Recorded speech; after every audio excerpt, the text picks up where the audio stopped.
Romanos, capítulo de número 2, a partir do versículo, ou melhor, apenas o versículo de número 17, pois já foi lido nessa noite o texto a qual nós estaremos meditando nesta noite, e por isso apenas o versículo de número 17 como introdução para o estudo desta noite. Hoje, com a graça de Deus, estaremos encerrando o capítulo de número 2 de Romanos, do versículo de número 17 até o versículo 29, e quarta-feira que vem estaremos iniciando o capítulo de número 3. Diz assim a palavra do Senhor, capítulo 2, versículo de número 17. Mas se tu és nominalmente chamado judeu e repousa na lei e te vanglorias em Deus. Curve a sua cabeça, por gentileza. Soberano Deus e maravilhoso Pai, venho pedir nesta noite, Senhor, que mais uma vez o Senhor venha se fazer presente. Pai querido, que o Senhor venha falar aos nossos corações. Pai querido, te peço que mais uma vez o Senhor venha falar, não o que quero falar, mas o que tu queres. Pai querido, sou apenas um vaso, apenas um instrumento, que careço da tua graça e misericórdia para poder ser usado. Pai, em nome de Jesus, abre os nossos ouvidos espirituais para que possamos compreender a tua palavra, em nome de Jesus, em nome de Jesus.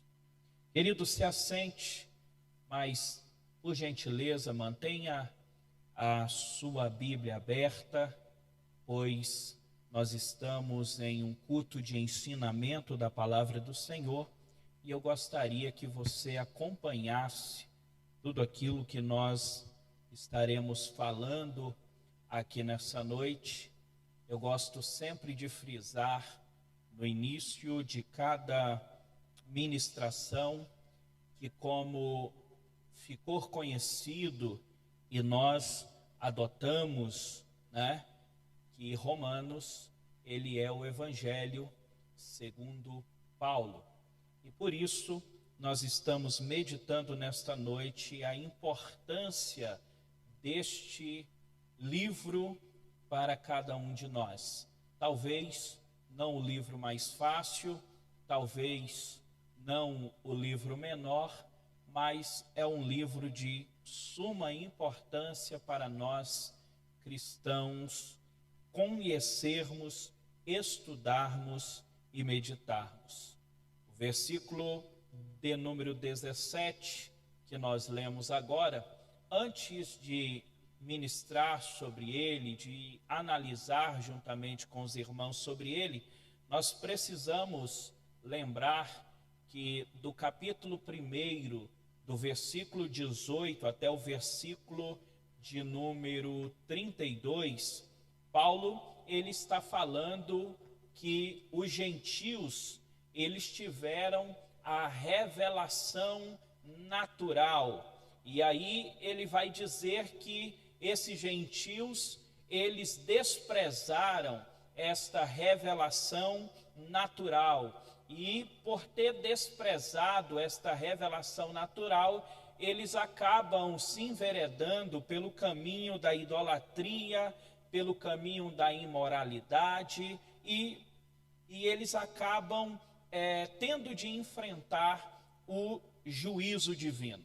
Depois, quando chega no capítulo 2, do versículo 1 até o versículo de número 16, ele vai falar sobre os moralistas, Ele vai chamar a atenção sobre os judeus moralistas, que assim como os gentios, que julgam e condenam aquilo que os outros fazem, mas esquecem que às escondidas eles acabam cometendo as mesmas coisas que eles condenam nos outros. ou seja, é uma miopia espiritual. Consegue ver muito bem o que os outros fazem, mas não consegue enxergar em si mesmo os seus erros e as suas falhas. E aí agora nós chegamos no capítulo 2, do versículo de número 17 até o versículo de número 29, que nós estaremos meditando nesta noite. E aí Paulo, ele vai voltar-se os seus olhos, ou voltar-se para os judeus presunçosos. Agora Paulo irá chamar a atenção dos judeus que julgam ou julgavam-se ser melhor do que os outros. Os judeus que se achavam acima de tudo e acima de todos, pelo fato de terem recebido a lei e pelo fato de terem recebido a promessa ou pacto da circuncisão. E aí Paulo agora vai chamar a atenção desses judeus por serem presunçosos. E aí vai nos trazer grandes lições para os nossos dias. Então eu convido você aí a pegar a sua Bíblia e ler novamente o versículo de número 17, que diz assim: mas se tu és nominalmente chamado judeu e repousa na lei e te vanglorias em Deus. Paulo, ele está falando neste versículo, chamando agora para nós que estamos meditando neste texto, chamando a minha e a sua atenção para a confiança que esses judeus tinham, a confiança que eles estavam simplesmente pelo fato de que eles ostentavam o nome judeu. Eles julgavam ser melhor do que os outros homens apenas por serem judeus. Olha, nós somos judeus, nós somos a nata do mundo, nós somos os escolhidos, nós somos os melhores, nós somos os maiores, nós temos algo diferente para com Deus. E eles se julgavam sendo maiores e melhores do que os outros pelo seu nome, por serem judeus. Então, eles não somente nisso, mas também por terem recebido a lei, por conhecerem a lei. Mas observem que Paulo está mostrando que eles se vangloriavam, eles se diziam melhores, mas não é porque eles conheciam a lei, ou melhor, simplesmente porque eles conheciam a lei. Mas se você for observar, você vai ver que eles conheciam a lei, mas eles não obedeciam a essa lei. Deixa eu dizer uma coisa para você aqui nessa noite: o conhecimento sem a obediência é um falso refúgio. O fato de conhecermos a lei, o fato de conhecermos a palavra de Deus, mas se não houver obediência, ela não serve para nada. Quando nós nascemos, nós precisamos ir para a escola. E lá na escola, a primeira coisa que nós vamos aprender é o A, B, C, D. Não é isso? Não é o A, B, C, D? Não é? O primário?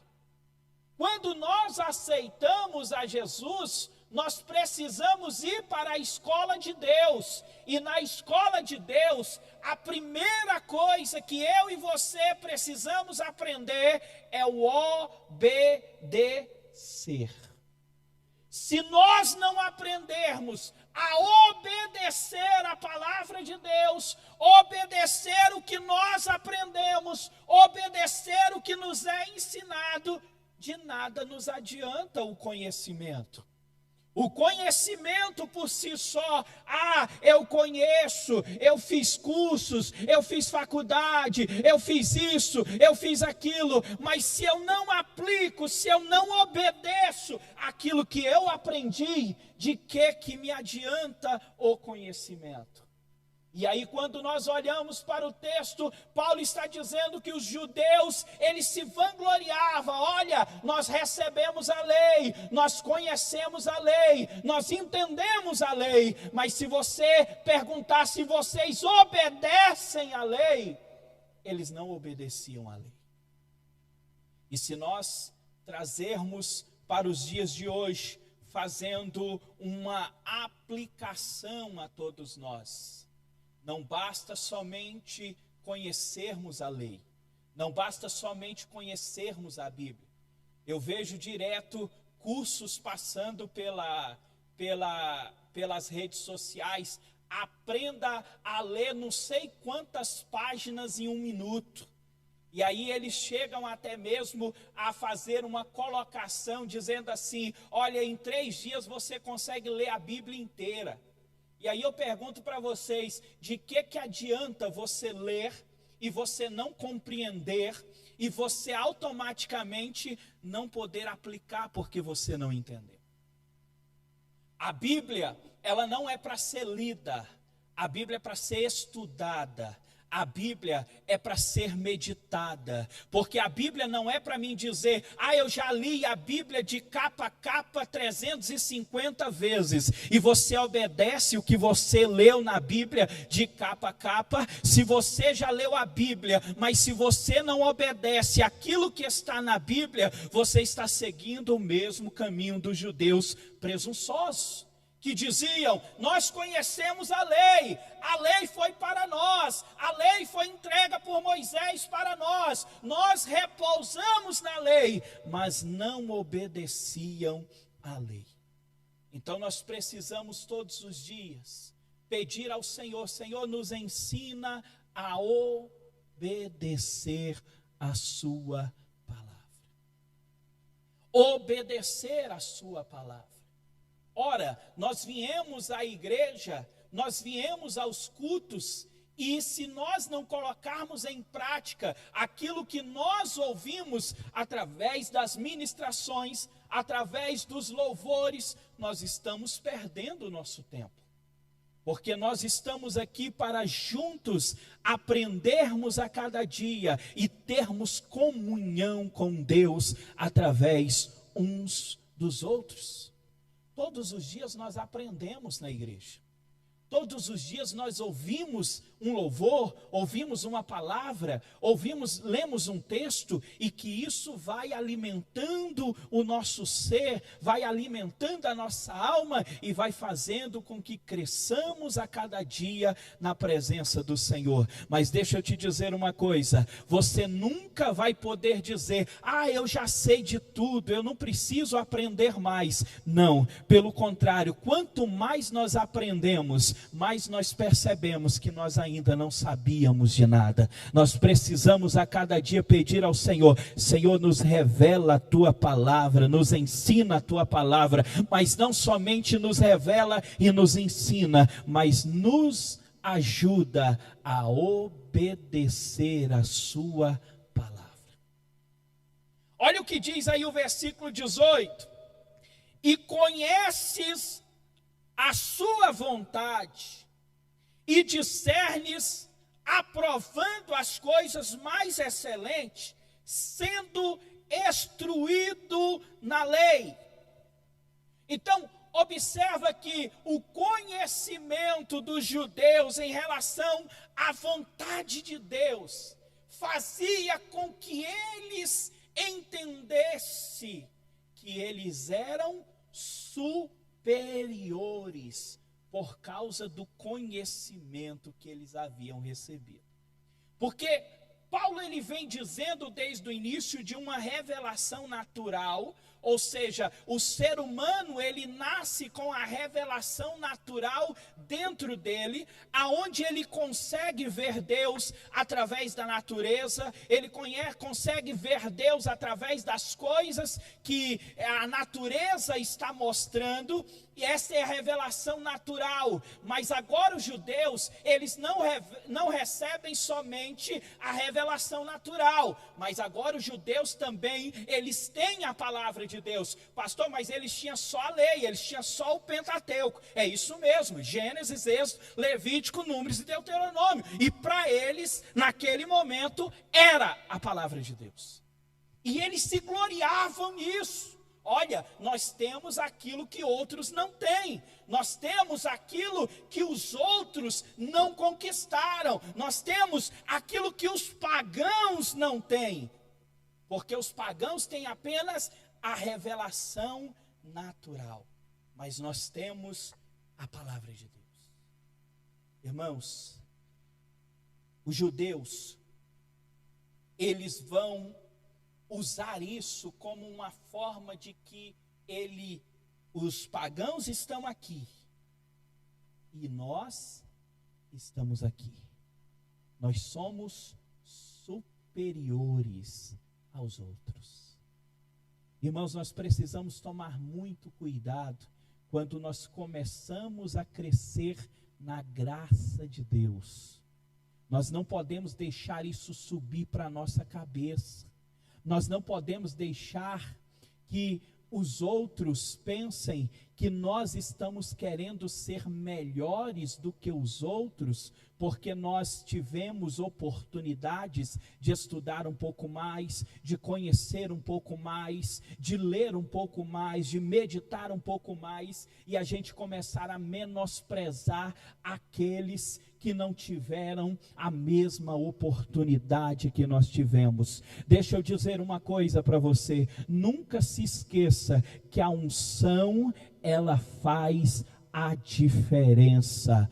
Conhecimento sem unção não é nada. Nós precisamos unir os dois. Eu tenho conhecimento, mas tenho a unção de Deus. Então precisamos a cada dia fazer com que os dois venham trabalhar juntos. Porque você já imaginou se você chega aqui e começa a aplicar somente conhecimento? Imagina se eu chego aqui para vocês e começo, irmãos, hoje eu vim falar para vocês sobre a ovelha. E eu queria dizer para vocês que a lã da ovelha, ela cresce tantos centímetros por mês. A lã da ovelha, ela é usada para isso, para aquilo e para aquilo outro. O pastor, ele corta a lã da ovelha de tanto em tanto tempo. O pastor, ele dá comida para a ovelha. O pastor, ele leva a ovelha para o pasto. O pastor leva a ovelha para o aprisco. E eu começo a falar aqui sobre a dieta da ovelha, o que ela come, o que ela deixa de comer, como que ela procria. E começo a falar aqui sobre a ovelha. E de repente eu finalizo e digo, irmãos, é isso que eu queria falar para vocês. O que você vai dizer? Você vai dizer assim, rapaz, ele conhece de ovelha, hein? Mas o que eu tenho a ver com isso? A pregação, ela só começa quando você aplica a quem está te ouvindo. Então, se eu chegar aqui e falar, olha, irmãos, a ovelha, de vez em quando ela é muito traquina, o pastor precisa quebrar a patinha da ovelha, para que ela não venha cair no buraco, assim como muitas vezes nós somos travessos, e aí Deus vai lá e quebra a nossa patinha, para que a gente não vá andar pelos apriscos lá fora, pegar carrapicho. Eu estou aplicando. Aí você começa a assimilar o que está sendo ensinado. Mas imagina também se eu chegar aqui e começar a pregar como algumas pessoas que vai pregar e você fala, nossa, eu esqueci meu dicionário em casa, eu devia ter trago o dicionário. Porque ele já chega e já diz assim, irmãos, Eu estou aqui nesta noite para transmitir a vocês sobre o Espírito Santo, e o Espírito Santo, ele esteve no globo terráqueo. Vai falar, gente, que é isso? Então, nós precisamos entender que muitas vezes o conhecimento é para a sala de aula, para a igreja. Nós precisamos azeitar com a unção de Deus para poder transmitir, para que todos aqueles que estão dentro da igreja, aqueles que têm o conhecimento e aqueles que não têm, possam desfrutar do mesmo maná, possam desfrutar da palavra de Deus. Mas os judeus, eles muitas vezes, eles se achavam maiores, se achavam melhores. Nós temos aquilo que vocês não têm. Nós desfrutamos daquilo que vocês não receberam. Irmãos, deixa eu dizer uma coisa para você. Aquilo que Deus, pela infinita misericórdia, Ele deu para mim, Ele deu para cada um de vocês, não foi só para mim não, Ele deu para cada um de vocês, e Paulo vai falar sobre isso, nós falamos no capítulo 1, Paulo ele não vai se vangloriar pelo que ele recebeu, Paulo ele vai dizer assim, eu sou devedor de cada um de vocês. Quando eu olho para a humildade de Paulo, pastores, porque Paulo, na minha opinião, é o maior bandeirante do cristianismo. Maior bandeirante do cristianismo. E Paulo, quando ele vai falar sobre a ida dele no terceiro céu, ele vai dizer assim, conheço um homem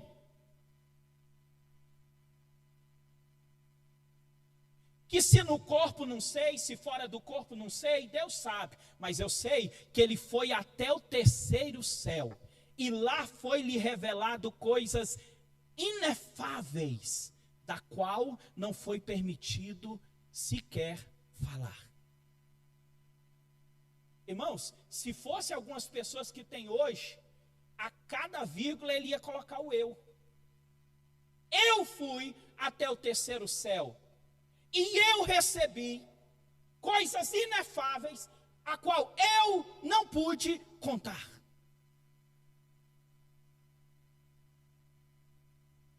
Mas Paulo, em nenhum momento, ele vai trazer isso para ele. Sabe por quê? Porque Paulo entendeu que o importante não é o vaso, o importante é o azeite que foi colocado dentro do vaso. O importante não é quem ministra, o importante é a palavra que foi confiada a mim, foi confiada a você, e que nós precisamos transmitir esta palavra a tempo e fora de tempo.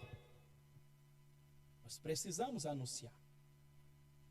E aí quando chega o versículo de número 19 e o versículo de número 20, diz assim: e confidencias que tens a arte no guiar dos cegos, sendo a luz dos que estão em trevas, instrutor dos indoutos, mestres de crianças, que tem na lei o exemplo da forma da ciência e da verdade.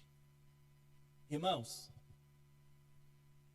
todos nós entendemos que Israel, ele foi chamado para ser luz.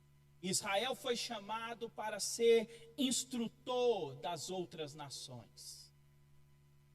Mas Israel, os judeus, eles acabam se embaraçando com aquilo que eles receberam. E eles acabam se sentindo melhores do que aqueles a qual eles deveriam levar esta palavra. E Paulo em nenhum momento ele está contestando aqui essa autoridade que foi dada para os judeus. Mas Paulo ele vai mostrar que muitas vezes esses judeus, por causa da presunção, por causa de achar que aquilo que eles receberam deveria ficar apenas com eles, porque eles é que deveriam reter aquilo, pois eles achavam que eles eram como aqueles que guiam os cegos. Você já viu alguém guiando um cego? Eles se sentiam assim: nós estamos aqui para guiar cegos, nós estamos aqui para instruir crianças. Sabe o que é isso? Eles se achavam tão grandes, eles se achavam tão poderosos, que na visão deles, os outros eram apenas crianças, não entendiam de nada. Eu me lembro de uma certa feita que eu fui pregar numa igreja, a convite do pastor desta igreja, e aí o pastor, antes de passar para mim, ele primeiro pregou, e aí ele pregou e fez aquele movimento na igreja, e aí ele olhou para a igreja e disse: olha, irmãos, eu sei que vocês ainda não têm esta capacidade que eu tenho de poder ministrar e poder levar, praticamente dizer assim, fazer você receber o Espírito Santo, mas um dia vocês vão chegar lá. Irmãos, eu falei, eu vou falar mais o que aqui? Podia ir embora, não tem mais o que falar. Infelizmente, algumas pessoas acham que somente elas detêm o conhecimento. Algumas pessoas acham que se não for elas na frente de um determinado cargo, não vai para frente. Acham que se a ideia não veio da sua cabeça, então não vai dar certo, não é de Deus. Muitas pessoas às vezes acham, é porque se me tirar, essa igreja fecha, essa igreja acaba. Irmãos, a obra de Deus, já diz, a obra ela é de Deus, é Deus quem sustenta, é Deus quem levanta, é Deus quem mantém ela de pé. A obra de Deus, ela não está sobre os ombros de Pedro, mas ela também não está sobre os meus ombros e nem sobre os seus ombros. Quem é a coluna da igreja é Jesus Cristo de Nazaré, é o nosso Senhor, é Ele que é o dono da igreja. Mas algumas pessoas se colocam no lugar como se fossem Deus. Eu estava passando esses dias no canal de televisão e não sei por que essas coisas acontecem comigo, mas passando no canal de televisão e está lá o pastor lá e falando: irmãos, porque um dia eu fui expulsar um demônio e eu falei: sai em nome de Jesus, e o demônio não saiu.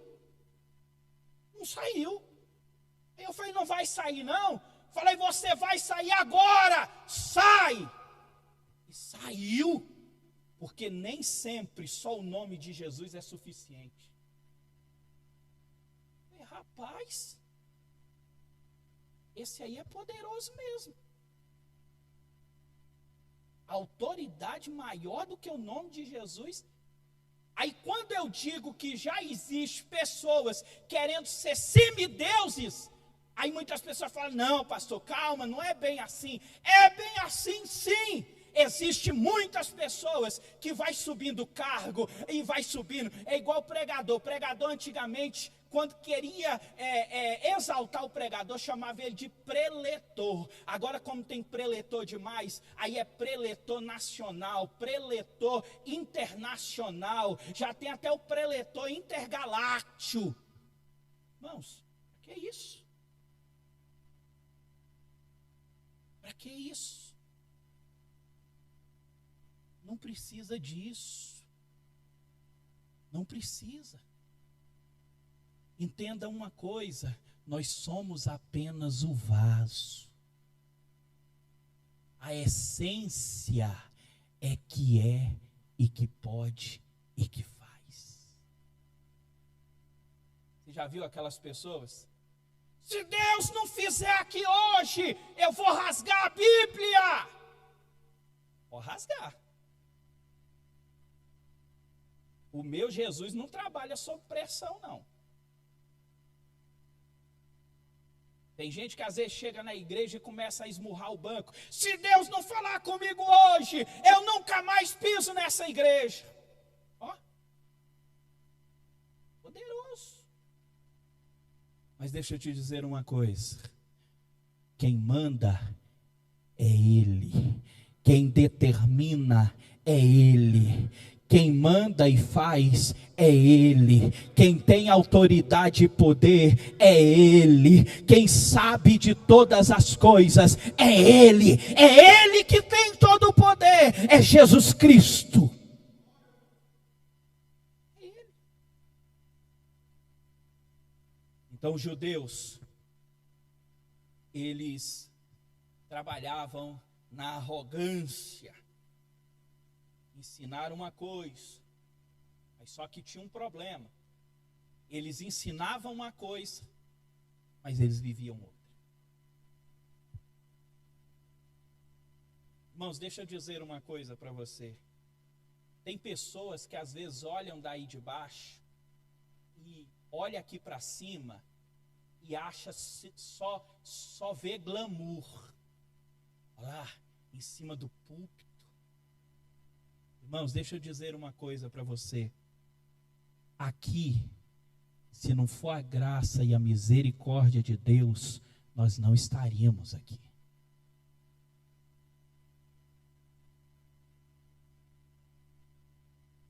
E pelo contrário, falar é pior do que ouvir. Eu prefiro ouvir. Ouvir é bom demais. Agora falar, quem fala mais erra mais. E sabendo que nós iremos prestar conta de todas as palavras, fica pior ainda. Não é? Então, os judeus, eles falavam, apontavam, criticavam, mas não faziam aquilo que eles mesmos falavam.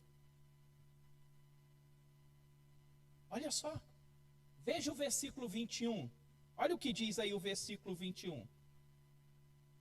Não te ensinas a ti mesmo, tu, pois, que ensina a outros, furtas, tu que prega que não deve furtar. Irmãos, entenda bem uma coisa. Deus pode te usar um dia para uma coisa que você pratica. Se Deus estiver falando com você também, sim. Agora, se é uma coisa que você prega, mas você não muda, aí não. Aí ele pergunta, mas como que você ensina outros e você mesmo não aprende com aquilo que você ensina? E deixa eu te dizer uma coisa, aquilo que nós mais pregamos é aquilo que nós mais somos provados. Se você é daqueles que tem uma veia para família, e aí você prega muito sobre família, você é provado na família. Se você prega muito sobre bênçãos financeiras, que Deus abençoa e tal, você é provado na vida financeira. Se você prega sobre perdão, você é provado no perdão. Para quê? Para que a minha palavra e a sua palavra não seja apenas falácia, mas seja praticidade de vida. O evangelho, ele não está calcado em falácia, ele está calcado em praticidade de vida. Eu pratico aquilo que eu vivo, aquilo que eu prego, é aquilo que eu vivo. Os judeus, eles esqueceram que o exemplo não é apenas uma forma de ensinar, mas o exemplo é a maneira eficaz de se ensinar, através do exemplo. Você já imaginou se eu chego aqui para vocês e falo assim: irmãos, porque nós precisamos aprender a viver em santidade. Mas deixa eu já dizer uma coisa para vocês: façam o que eu digo, mas não façam o que eu faço. Estaria legal para vocês? Hã? Estaria bom para vocês?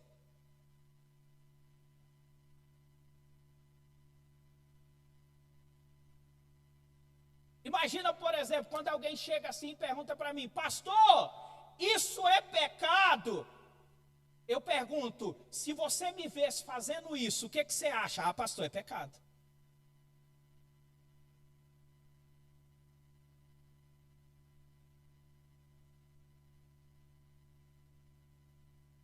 A pessoa chega assim e fala: pastor, mas a Bíblia diz que não pode se embriagar, então eu posso tomar uma latinha de cerveja? Eu posso tomar uma latinha de cerveja?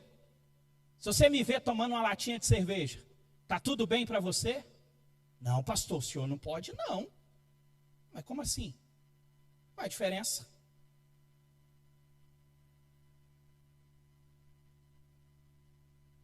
Então, irmãos, aquilo que eu ponho sobre os ombros dos outros, eu preciso carregar no meu também. Ou será que existe pecado que para uns é pecado e para outros não é? Existe isso?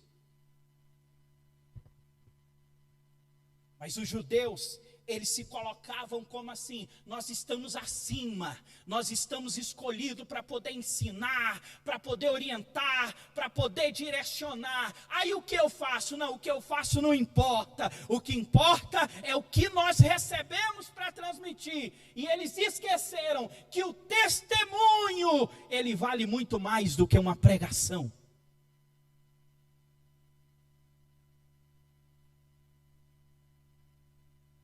Imagina, se você vai chamar seu vizinho lá para vir à igreja. Ou eu vim te convidar para vir à igreja, porque lá na igreja Deus abençoa as famílias, Deus traz paz para o seu lar. Aí você fala: paz? Que paz? Eu sou vizinho seu aqui, eu só vejo panela voando para todo lado.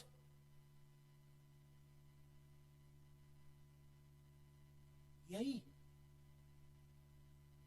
Vocês já viram aquela família que comprou uma casa e aí colocou na frente da casa assim: esta casa pertence a Jesus. Ó, que lindo! Essa casa pertence a Jesus. Mas era 24 horas por dia, gritaria, menino chorando, e panela voava para lá, panela voava para cá. Aí alguém foi lá e escreveu: mas está alugada para o diabo.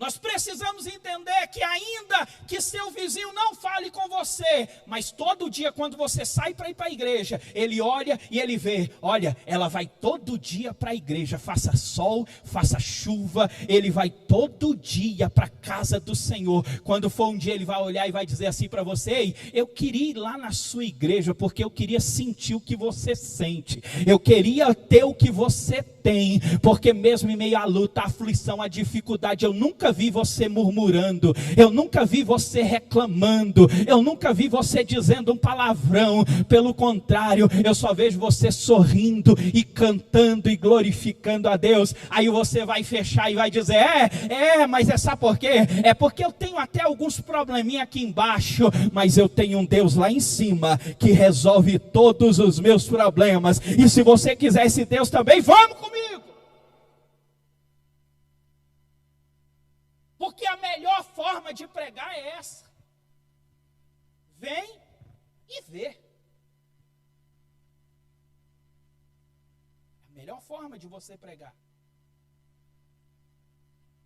A honestidade que nós vemos aqui nesses judeus era uma honestidade aonde era apenas uma camada de verniz, era apenas aparência.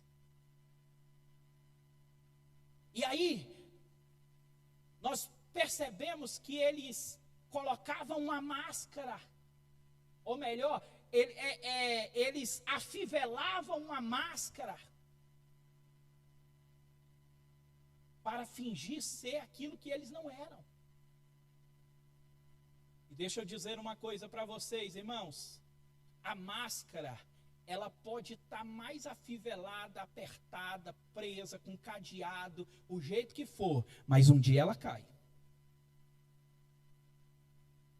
E ela cai nos momentos mais impróprios. Eu me lembro de um rapaz recém-formado, e aí ele disse: eu vou procurar um lugar bem no centro da cidade, vou montar o meu escritório e vou comprar só os móveis de primeira, e comprou móveis, mesa, tudo, montou seu escritório de advocacia assim, ó, da ponta. Só que ele tinha um problema, ele tinha todos os móveis, tinha tudo, lindo, maravilhoso, mas ele não tinha, sabe o quê? Cliente. E aí ele estava lá, de repente, uma pessoa chegou e tocou a campainha, ele falou: opa, meu primeiro cliente, eu preciso me impor agora. Aí ele pegou o telefone, colocou na orelha e mandou a pessoa entrar e começou: não, fica tranquilo, não, eu te defendo, não, dinheiro não é problema, pode ficar tranquilo, isso aí a gente vê depois, não, já está ganho, não, isso aí é tranquilo, não tem problema nenhum, pode ficar tranquilo. E aí desligou o telefone. Quando ele desligou o telefone, ele olhou para o rapaz: pois não, posso te ajudar? Ele falou: não, eu sou da companhia de telefone, eu vim ligar seu telefone que está desligado. As máscaras caem nos momentos mais impróprios da vida. Não é seguro usar máscaras. Não é seguro. Versículo de número 22. Adulteras tu que dizes que não se deve cometer adultério? Rouba os templos, tu que abomina os ídolos? Irmãos, imagina como que eu posso dizer para que não se haja adultério, conhecendo o que a Bíblia diz no 7º mandamento: não adulterarás. E eu digo aqui para vocês, pega o microfone e fala: irmãos, cuidado com adultério, não adultere porque você vai para o inferno, e comece a falar aqui, e de repente, eu estou em adultério. Apenas uma máscara. Como que pode? Então, aqui os judeus, eles estavam fazendo aquilo que eles diziam para que não se fizesse. E não é porque eles não conheciam, eles conheciam a lei, conheciam o 7º mandamento que dizia: não adulterarás. Mas eles adulteravam. Da mesma forma, a idolatria. Judeus, depois que eles saem do cativeiro babilônico, eles largam completamente a idolatria, mas eles acabam se deixando levar pela avareza, e aí eles não tinham os seus ídolos, mas eles roubavam ídolos, por causa da avareza. E deixa eu te dizer uma coisa aqui, queridos. Muitas vezes nós pensamos que a idolatria é somente adorar Maria, é adorar não sei quem, é adorar o santo fulano de tal, santo Beltrano. Nós pensamos que a idolatria é só isso. Nós pensamos que a idolatria é adorar o Zezé de Camargo e Luciano, é ter um pôster deles lá na parede, irmãos, mas a idolatria, ela é tudo aquilo que nós colocamos acima de Deus. Acima de Deus. E assim como os judeus, eles vão trocar a idolatria de um Deus pela avareza. Muitas vezes, algumas pessoas nos dias de hoje têm seguido esse mesmo caminho. O seu carro é o seu Deus. Você já viu aquelas pessoas que dizem assim: Deus, me dá um carro, Jesus, eu quero ajudar na tua obra, Jesus. Ah, Jesus, eu quero tanto ajudar na tua obra, a tua obra precisa tanto, Jesus, de uma ajuda com um carro. Me dá um carro, Jesus, eu vou ajudar a tua obra. Aí Jesus vai lá e dá o carro. Só que quando alguém precisa, você fala: não, hoje não, porque choveu e eu lavei o carro hoje. Vai sujar o carro.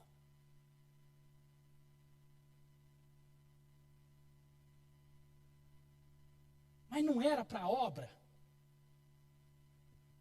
Então nós precisamos tomar cuidado com a idolatria. Versículo 23.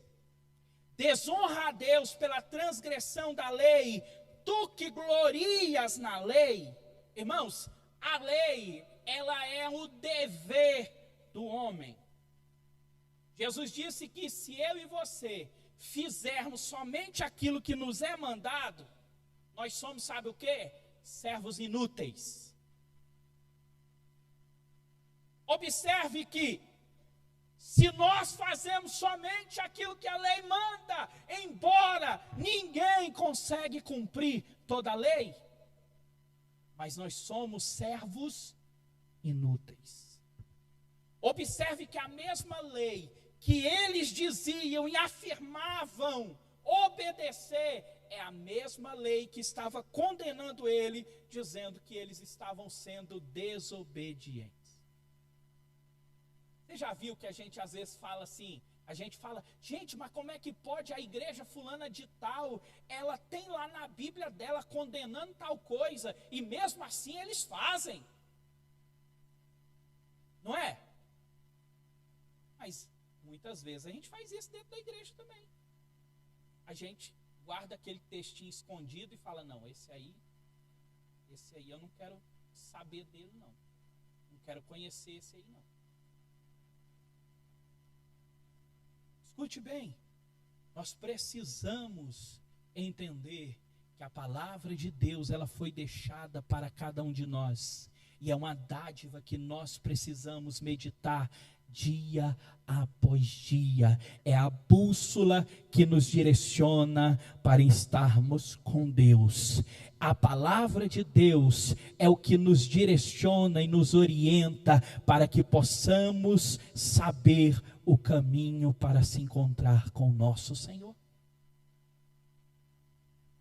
E aí, quando nós olhamos para os judeus, que eles recebem a lei para conhecê-la, vivê-la e ensiná-la.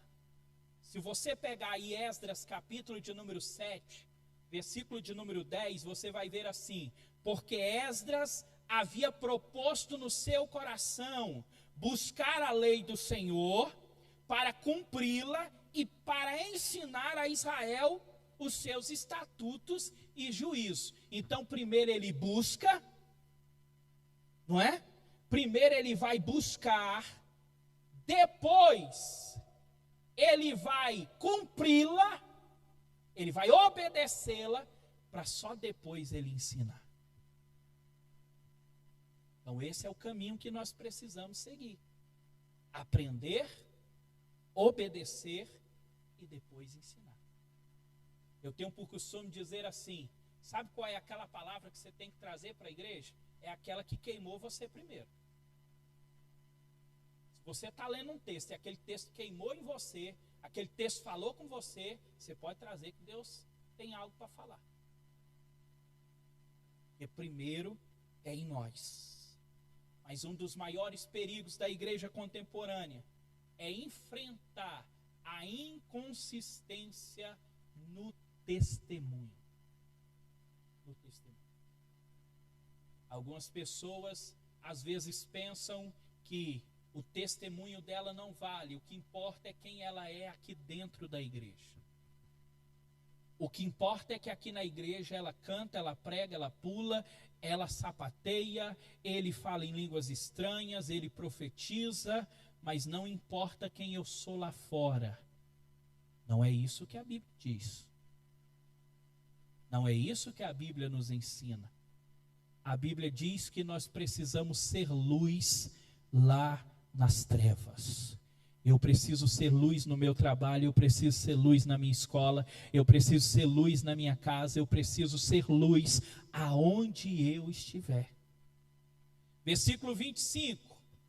Porque a circuncisão, na verdade, é proveitosa, se guardas a lei. Mas se tu é transgressor da lei, a tua circuncisão torna-se incircuncisão. Irmãos, imagina o seguinte, que para os judeus, os gentios, eles eram como cães incircuncisos. Cães, naquela época, era o pior animal que existia no contexto da época. Então eles estão colocando eles como sendo aqueles que estão lá embaixo. E eles são aqueles que estão lá em cima, porque eles têm a marca do pacto, da promessa, da chamada, e aí eles se sentem seguros acerca da salvação por causa da circuncisão. Agora, entenda uma coisa. A circuncisão, ela era semelhante ao que nós temos hoje como batismo. A circuncisão era como nós temos hoje o batismo.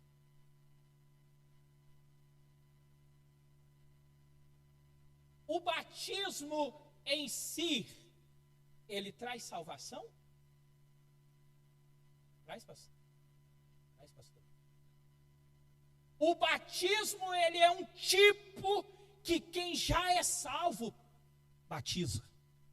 Mas eu não batizo para ser salvo. O batismo é um testemunho de quem já é salvo. Porque algumas pessoas pensam que as águas do batismo é que lava. Não, tem problema não, batizar ainda em pecado, porque a água do batismo vai purificá-lo. E Bíblia que está lendo?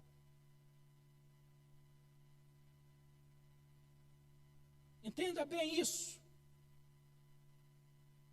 Nós precisamos entender o que é tipo e o que é real. Nós não podemos trocar o tipo pelo real. É semelhante à Arca da Aliança. É semelhante à Arca da Aliança. A Arca da Aliança era a presença de Deus? Ou era símbolo? Era símbolo?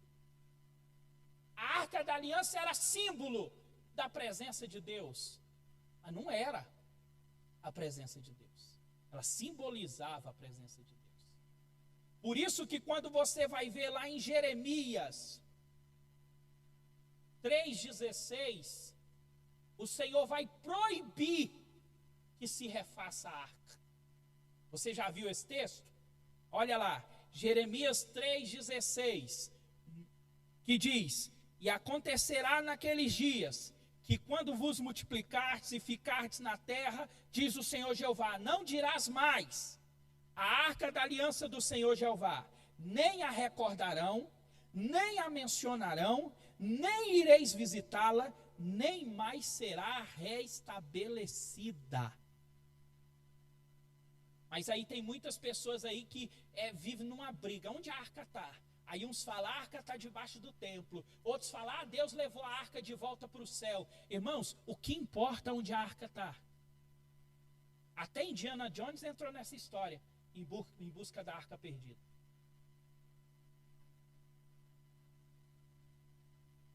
Para quê? A arca era um tipo da presença de Deus, mas agora eu e você já recebemos a presença genuína de Deus nas nossas vidas, através do Espírito Santo de Deus. Nós não precisamos mais de tipo, porque nós temos o real, nós temos o verdadeiro aqui dentro de nós. Mas aí tem muita gente por aí colocando a arca em cima do púlpito. querendo voltar para o tipo, quando nós já temos o verdadeiro, quando nós já temos o original. Quer ver uma coisa? A bandeira brasileira, ela é um símbolo do Brasil? A bandeira brasileira é um símbolo do Brasil? Mas ela é o Brasil? Ela é um símbolo. Da mesma forma, a circuncisão é um símbolo da transformação. A transformação interior é simbolizada através da circuncisão.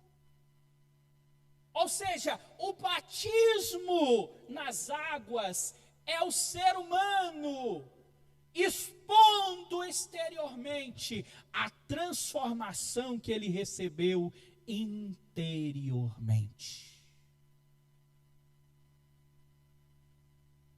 Entenda isso. Versículo 27. E se a incircuncisão, que por natureza o é, cumpre a lei, não julgará a ti, que com o poder da letra e da circuncisão é transgressor da lei. Irmãos, Paulo aqui, ele está deixando claro para nós que é impossível que alguém conseguisse cumprir a lei. É impossível que alguém pudesse cumprir a lei. Porque a lei, ela exigia perfeição absoluta. Quer ver? Tiago, capítulo 2, versículo 10, e eu vou encerrar. Porque aquele que guarda toda a lei, mas tropeça em um só ponto, torna-se réu de toda a lei. Olha o que diz Gálatas 3:10. Porque todos os que são das obras da lei estão debaixo da maldição. Pois está escrito: maldito todo aquele que não permanece fazendo todas as coisas que estão de acordo com o que está escrito nesta lei. Então nós temos dois tipos de maldição na Bíblia. Eu disse dois. A primeira maldição que nós temos na Bíblia é a maldição de Caim. E a segunda maldição que nós temos é a maldição da lei. Está lá baseado em Deuteronômio, capítulo de número 23. A maldição da lei. Quem não cumpre a lei está debaixo de maldição. Aí me diga uma coisa. Como que vai fazer agora, se ninguém consegue cumprir a lei? Como se livrar dessa maldição? Como se livrar dessa maldição? Como? Mas como que vem a graça?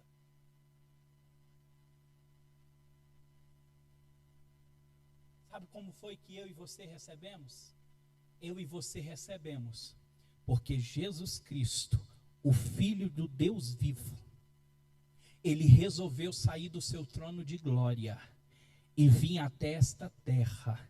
Ele saiu do terra de fartura e veio passar fome aqui, para que eu e você não tivéssemos mais fome.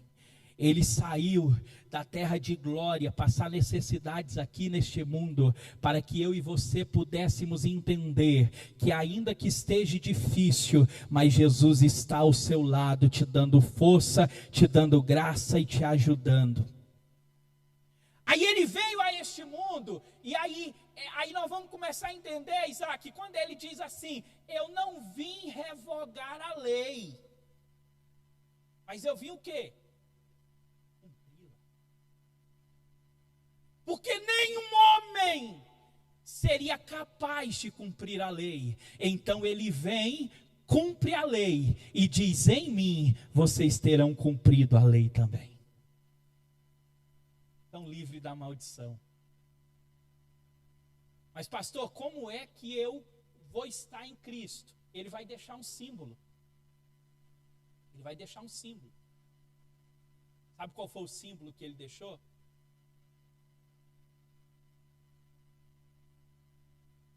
Ele vai, antes de morrer, oferecer o pão, oferecer o vinho para os discípulos.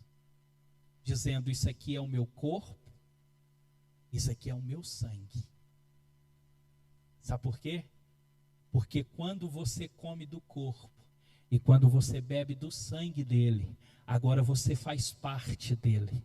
Então, quando ele morreu, você morreu junto com ele. Quando ele ressuscitou, você ressuscitou junto com ele, agora como sendo uma nova criatura na presença dele. Por isso que ele vai atrás daqueles 2 discípulos a caminho de Emaús, que eles não estavam presentes no dia da ceia. Então ele vai fazer uma simbologia da ceia com eles, para mostrar para mim e para você que não estávamos lá, mas todas as vezes quando nós participamos do pão, participamos do sangue aqui, nós estamos tendo parte com ele. E assim como ele cumpriu a lei, nós cumprimos a lei através dele, nos livramos da maldição da lei, e agora estamos na graça de Jesus Cristo, caminhando em direção às mansões celestiais, mas não porque somos bons, não porque somos melhores, mas porque recebemos a graça de Deus sobre as nossas vidas. Vamos nos colocar de pé, por gentileza.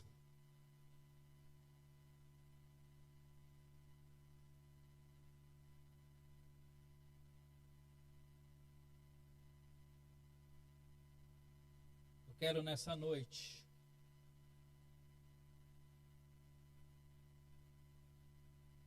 dizer a vocês,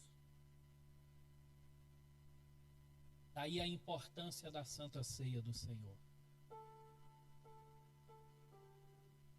A relação mais íntima que o homem pode ter com Jesus é participar da mesa. É essa mesa que muitas pessoas hoje têm tido como algo que, se der eu participo, se não der eu tomo ela requentada no domingo. Ou se não der, eu tomo outro mês.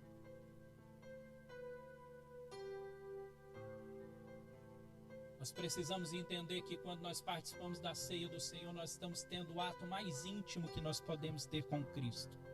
E quando nós rejeitamos a Santa Ceia, nós estamos dizendo: eu não quero ter relação íntima com você hoje.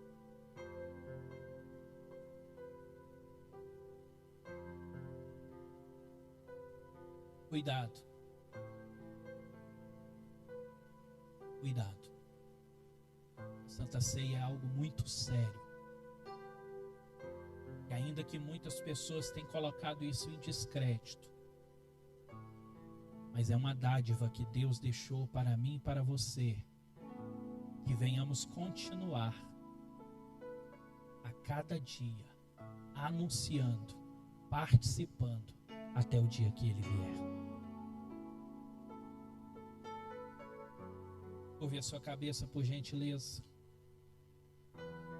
Amantíssimo Deus e grandioso Pai, somos gratos a Ti, ó Deus, porque o Senhor tem tido misericórdia de cada um de nós. Pai, somos falhos, somos pecadores e carecemos da Tua infinita graça e misericórdia. Pai querido, precisamos a cada dia da Tua ajuda, Senhor Deus amado, porque sem Ti nós somos apenas uma folha seca, Senhor Deus amado, que vai para onde o vento leva. Pai querido, pedimos ao Senhor que venha tomar a direção das nossas vidas, nos guiar, nos direcionar, nos orientar a todos os momentos. Pai querido, perdoa as nossas falhas, perdoa os nossos erros, perdoa os nossos pecados. Carecemos, Senhor Deus amado, que o Senhor venha usar de misericórdia a cada dia sobre as nossas vidas, Senhor Deus amado. E por isso nós estamos aqui nesta noite, Senhor, para dizer ao Senhor: venha, Senhor Deus amado, fazer a cada dia morada na nossa vida. Tira, Senhor Deus amado, aquilo que não lhe pertence.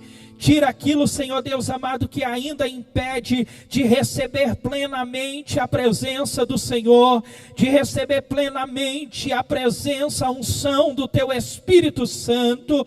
Pai querido, queremos ser morada, queremos, Senhor Deus amado, a cada dia vivermos o sobrenatural do Senhor sobre esta terra. Pai querido, em nome de Jesus Cristo, e venha, Senhor Deus amado, e verdadeiramente, Senhor Deus amado, transformar o nosso coração, transformar o nosso coração, transformar o nosso ser, transformar no Senhor, para fazermos o Teu querer e a Tua vontade. Assim te agradecemos, Senhor Deus amado, assim te louvamos, meu Deus, porque Tu és fiel, Jesus, Tu és santo, Tu és bendito em nome de Jesus. Deus abençoe os irmãos em nome de Jesus. Se assente por 2 minutos, nós já...